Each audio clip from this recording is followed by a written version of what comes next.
చంద్రబాబు కూటమిల అబద్ధాలతో పోటీ పడలేను అన్నారు సీఎం జగన్. ఏదైనా మాటిస్తే చేసి చూపిస్తానన్నారు. చంద్రబాబు నాయుడు గారి మాదిరిగా ఆయన కూటమి మాదిరిగా మీ బిడ్డ ఆయన వాళ్ళ మాదిరిగా అబద్ధాలతో పోటీ పడలేడు, మోసాలతో పోటీ పడలేదు.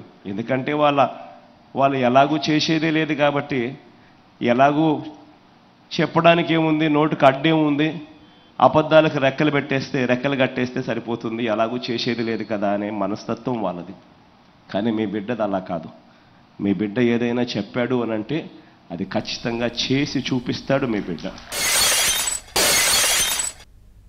ప్రజలను మోసం చేసేందుకు 4,000, 5,000 రూపాయలే కాదు 8,000 కూడా ఇస్తామని చెప్తారని ఎద్దేవా చేశారు సీఎం జగన్.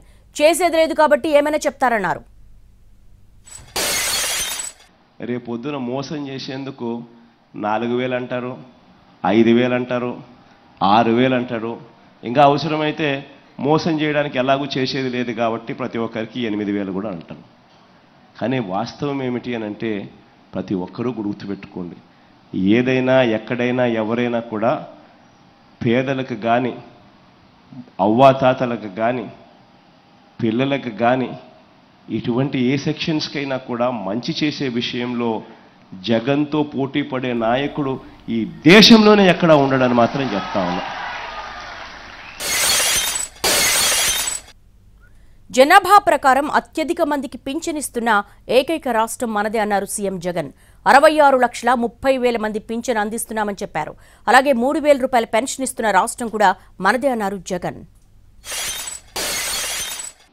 ఇలా 66,34,000 మందికి పెన్షన్ అందుకుంటా ఉన్న జనాభా ప్రకారం చూస్తే అత్యధికంగా ఇస్తా ఉన్న రాష్ట్రం జనాభా ప్రకారం మనదే.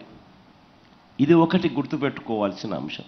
రెండోది ఏమిటి అంటే 3,000 రూపాయలు పెన్షన్ ఇస్తా ఉన్న రాష్ట్రం అసలు దేశంలోనే ఇంకొకటి లేదు. ఈ రాష్ట్రంగా ఆ రాష్ట్రంగా దేశంలోనే ఎక్కడ లేదు.